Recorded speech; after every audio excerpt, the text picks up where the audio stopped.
मतलब अगर मैं बांग्लादेश वालों से शिकायत अगर करूं ना तो किसी को बुरा नहीं लगना चाहिए। कल का मैच इतना ज्यादा बोरिंग कर दिया था इन लोगों ने लास्ट लास्ट में कि यार नींद लग गई। लेकिन कल का मैच इंडिया के लिहाज से, अगर इंडिया के पॉइंट ऑफ व्यू से बात करें, तो बहुत सही रहा। मतलब इंडिया को जिन चीजों के बारे में एक क्लैरिफिकेशन चाहिए था ना, चाहे आप ऋषभ पंत की बात कर लें, आप हार्दिक पांड्या की बात कर लें, आप शिवम दुबे की बात कर लें, इंडिया ने उन सारी चीजों के ऊपर काम किया। और जो कई सारे मेरे भाई मुझसे ये सवाल पूछ रहे थे कल कमेंट कर करके कि यार विराट कोहली क्यों नहीं खेल रहा है, विराट कोहली का अभी बीवी के साथ छुट्टियां मना रहा है। यार देखो, विराट कोहली जो है ना यूएसए पहुंच चुका है, एक ही दिन पहले पहुंचा है। और यूएसए और इंडिया का जो टाइम जोन है वो बिल्कुल अपोजिट है। तो बॉडी क्लॉक जो होती है ना वो थोड़ी सी डिफरेंट हो जाती है, उसको एडजस्ट करने में थोड़ा सा टाइम लगता है। इसीलिए विराट कोहली कल के मैच में नहीं खेले, and it was just a warm up match. And Bangladesh ने भी हमको उसी प्रकार की इज्जत दी। देखिए ना क्या मैच हुआ है, मतलब क्या ही मैच हुआ है, ये कहना ठीक रहेगा। लेकिन यहां पर मुझको सबसे ज्यादा अगर किसी ने आश्वस्त किया है बिल्कुल सही तरीके से कि भैया टीम सिलेक्शन में आपको कोई दिक्कत नहीं होने देंगे, और वो है संजू सैमसन। मतलब मैं जितना भी इस बंदे को सपोर्ट कर लूं ना, जितना भी इस बंदे को सपोर्ट कर लूं, ये बंदा उतनी बार आके बोलता है अरे नमन भाई औकात से ज्यादा बात नहीं करने का। मतलब वो कहते हैं ना कई लोग कि यार आईपीएल के परफॉर्मेंस के ऊपर आपको बंदे सिलेक्ट नहीं करने चाहिए। हम लोग बोल रहे थे ना कि आईपीएल के फाइनल में जो दो टीमें खेल रही हैं उनमें से कितने ही खिलाड़ी हैं जो कि वर्ल्ड कप में खेलने के लिए जा रहे हैं। देखिए ये सब कहना भी बहुत जल्दी होगा, बट कल संजू सैमसन को एक बहुत बढ़िया मौका मिला था। रोहित शर्मा को इसीलिए आप सुप्रीम लीडर कहते हैं, बंदे ने संजू सैमसन को ओपन कराया, ऋषभ पंत को फर्स्ट डाउन भेजा। मतलब दोनों दो विकेट कीपर्स हैं, और इन दोनों को ही लेकर जो सबसे बड़ा कंफ्यूजन है कि कौन सा प्लेयर खेलने वाला है, ये बात एविडेंट तौर पर क्लियर हो चुकी है।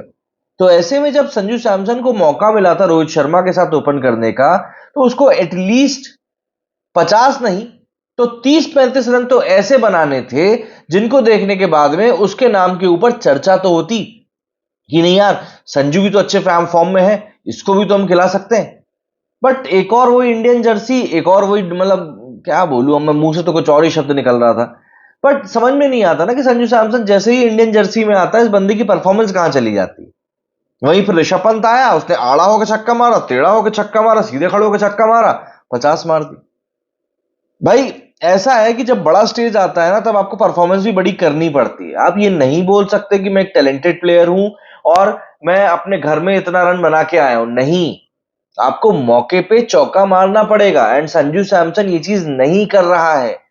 इसीलिए उसको बार बार टीम इंडिया से बाहर किया जाता है। अगर अभी हम लोग आईपीएल की उस बंदे की परफॉर्मेंस को हटा देना तो उसको मुझे नहीं लगता कि वर्ल्ड कप की टीम में सिलेक्ट किया भी जाता।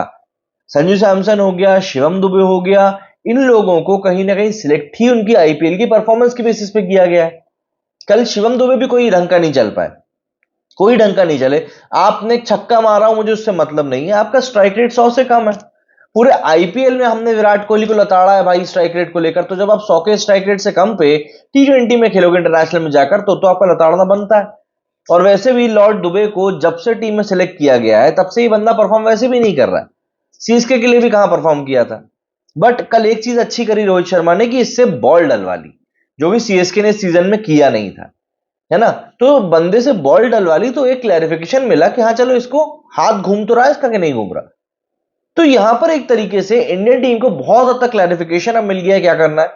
ऋषभ पंत संजू सैमसन में से कौन खेलेगा ये क्लियर हो गया है। हार्दिक पांड्या शिवम दुबे ऋषभ पंत और संजू सैमसन में से कौन खेलेगा, और हार्दिक पांड्या और शिवम दुबे में से कौन खेलेगा। हाँ अब ठीक बैठा है कि इन दोनों से कौन कौन खेलने वाला है, ये बात बहुत हद तक क्लियर हो चुकी है। बुमराह ने जैसा परफॉर्म करना था वैसा किया। एंड सबसे बड़ा पॉजिटिव प्लस पॉइंट मेरे लिए जो रहा कल के मैच में वो ये कि अर्शदीप ने बहुत अच्छी बॉलिंग करी। अर्शदीप ने पंजाब की तरफ से खेलते हुए थोड़ा स्ट्रगल किया था, बट अर्शदीप का फॉर्म में आना हमारी टीम के लिए बेहद जरूरी था। ये तो हो गई देखिए टीम की बात है, अभी स्कोर के बारे में बात करते हैं। लेकिन उससे पहले मैं बात करना चाहूंगा यहाँ की पिचेस के बारे में। जो ये काउंटी ग्राउंड की जो पिच है ना, कल उसने जो बिहेवियर दिखाया उससे एक बात तो क्लियर है बाबू कि ये आईपीएल की पिच नहीं है जहां पर कि आप see the ball hit the ball कर सको कि भैया बॉल का टप्पा पड़ा नहीं उसके पहले तुमको पता है कि तुम्हें कहां उसको छक्के के लिए भेजना है। बॉल जो है यहां पर टप्पा खा के रुक रही है। बैट्समैन के पास अगर टेक्निक नहीं है तो वो चल नहीं सकता। बैट्समैन अगर जल्दबाजी में है तो वो जल्दी घर ही जाएगा। ये सब बातें क्लियर है। दूसरी चीज, आउटफील्ड जो है वो बहुत ज्यादा स्पॉन्जी है। बॉल आउटफील्ड में टप्पा खा के रुक रही है, बॉल बहुत ज्यादा लुढ़क नहीं रही है। एंड क्लासिक एग्जांपल था रविंद्र जडेजा का जो कीपर की तरफ बॉल गई थी और कीपर ने थ्रो किया था ना, वो बॉल रोल करी ही नहीं, बॉल जाके रुक गई। एंड रविंद्र जडेजा कम से कम 5 से 6 स्टेप जो था क्रीज से बाहर था। वो तो अच्छी किस्मत रही कि बांग्लादेश के थ्रो पड़ते नहीं है विकेट पर, इसलिए बच गया बंदा, नहीं तो ये गया था। और हार्दिक पांड्या का मैं मोस्ट इंपॉर्टेंटली बात करना चाहूंगा। हार्दिक पांड्या ने भी कल बहुत अच्छी पारी खेली। Given the circumstances, Hardik Pandya ने अगर वो इनिंग नहीं खेली होती तो इंडिया और ज्यादा स्ट्रगल कर रहा होता, ये बात क्लियर है। तो हार्दिक पांड्या ने भी बढ़िया खेली। आई थिंक महमूदुल्लाह का ओवर था जिसमें इसने 3 छक्के मारे थे, एंड वो एक जो हम कहते हैं ना क्लियर कट शॉट्स मारे थे, वो वाले शॉट्स थे। एंड ऋषभ पंत ने तो शाकिब के ओवर को धो दिया था, एक ओवर में 22 रन ठोक दिए थे शाकिब अल हसन के। अब शाकिब अल हसन भी अपने जाने वाली कगार पर हैं, तो क्या बताएं। तो इंडिया के लिए एक्चुअली अगर मैं बात करूं तो सारे बॉक्सेस जो थे वो टिक थे। अब जरा स्कोर कार्ड की बात कर लेते हैं कि स्कोर कार्ड में हमको क्या कुछ मिला है। पहले इंडिया की बैटिंग से शुरू करते हैं। इंडिया की तरफ से रोहित शर्मा बैटिंग करने के लिए 19 बॉलों में 23 रन बनाए। सेल्फलेस इनिंग तो अब कहना हमें बंद कर देना चाहिए। रोहित शर्मा आउट हो गए, स्ट्रेट फॉरवर्ड मारने की कोशिश कर रहे थे, वहां पर आउट हुए। सैमसन बुरी तरह फेल हुए, 6 बॉलों में 1 रन बनाए, 16 का स्ट्राइक रेट। ऋषभ पंत ने बढ़िया पारी खेली 165 के स्ट्राइक रेट से। सूर्य कुमार यादव ओके ओके खेले, थोड़ी स्ट्रगल्स इनकी चल रही थी। हालांकि यहां पर स्ट्राइक रेट 172 का अच्छा दिखेगा, बट फिर भी मैदान पर जब मैच देख रहा था, जब हम लाइव मैच देख रहे तब ऐसा लग रहा था कि यार बंदा थोड़ा सा स्ट्रगल कर रहा है। शिवम दुबे बहुत ज्यादा स्ट्रगल करके गए, 16 बॉलों में 14 रन। हालांकि एक छक्का उन्होंने मारा, बट उसके अलावा मैच में ऐसा लग रहा था कि उनको क्रैम्प करके फंसाया जा रहा है कि बंदा मार ना पाए। हार्दिक पांड्या ने 23 बॉल्स में 40 रन बनाए, 4 छक्के मारे, 2 चौके मारे। एंड देखिए अब बात आ चुकी है इंडियन टीम की, तो हार्दिक पांड्या को लेकर भाई कोई मजाक नहीं चाहिए अपने को, है ना। अब आईपीएल वाईपीएल गया तेल लेने, फ्रेंचाइजी गई तेल लेने, अब खेल रहा बंदा देश के लिए। तो अब यहां पर कोई कोताही नहीं, कोई मजाक मस्ती नहीं चाहिए। अपने को चाहिए कि भैया आप पूरी टीम को फुल सपोर्ट करो। मैं स्पेसिफिक प्लेयर की बात नहीं कर रहा हूं, बट हमको चाहिए भैया टीम के लिए फुल सपोर्ट। ये हो सकता है आखिरी मौका हो रोहित और कोहली के लिए वर्ल्ड कप उठाने का, तो भैया आपको पूरी तरीके से अपनी तरफ से दम लगानी पड़ेगी, ये बात समझ लो। रविंद्र जडेजा ने और ज्यादा स्ट्रगल किया, और वो जो एक कंट्रोवर्शियल स्टंपिंग थी ना भाई, वो इफ एंड बट वाला ही मामला था, है ना। बॉलिंग की बात करें तो कहाँ गए भैया, हाँ बॉलिंग, अगर बॉलिंग की बात करें तो इंडिया की तरफ से बॉलिंग की बारी आई तो अर्शदीप को मौका मिला, बुमराह को मौका मिला, अर्शदीप 2 विकेट निकाले। सिराज, हार्दिक पांड्या, अक्षर पटेल, एक तरह से सभी बॉलर्स को यहां पर यूटिलाइज कर लिया गया। And the important thing is Shivam Dube को यहां पर बॉलिंग मिली। शिवम दुबे ने 3 ओवर में 13 रन देकर 2 विकेट निकाले। And this is the only plus point which India received from Shivam Dube's and.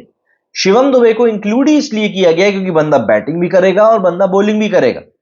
ऐसे में अगर आप सोचो कि आप स्पिनर्स के तौर पर कुलचा को खिला लेते हो और आप रविंद्र जडेजा को खिला लेते हो, तो आपके पास ये 3 स्पिनर्स हो गए। यहां पे आपके पास एक ऑलराउंडर भी है, आपने 2 पेसर्स रख लिए, तो आपके पास 5 बॉलर्स, 5 बॉलर प्लस 2 एक बैट्समैन, तो आपके पास ये आ गया। अब यहां से आपके पास में 6 पोजीशन जो बच रही हैं, उन 6 पोजीशंस में आपको किस किस को खिलाना है ये आप तय कर सकते हो। यहां से आपको अगर मान चलो हम ओपनिंग करते हैं रोहित शर्मा और कोहली से, तो उसके बाद में आप सूर्य कुमार यादव को भेज सकते हो, हार्दिक पांड्या को भेज सकते हो, ऋषभ पंत को भेज सकते हो। ये 5 प्लेयर हो रहे हैं। यहां से आप एक प्लेयर शिवम दुबे को खिलाने का भी रिस्क ले सकते हो। हालांकि कल के मैच में जायसवाल को मौका नहीं मिला तो उससे कुछ सवाल भी खड़े हुए, प्लस कुछ जवाब भी मिले कि हो सकता है जायसवाल को लेकर टीम इंडिया थोड़ी बहुत अनसर्टेन हो, या फिर कोहली के ओपन करने को लेकर जो बातें चल रही हैं वो काफी हद तक टीम मैनेजमेंट को क्लियर है कि इस बार कोहली को ओपनिंग ही करना है। बहुत सारी चीजें हैं देखिए जो बहुत हद तक क्लियर हुई हैं। आप मुझे बताइए आपका कल टीम की परफॉर्मेंस को लेकर क्या कुछ कहना है। मेरे स्टूडियो फिलहाल इतना ही। जय हिंद, जय भारत।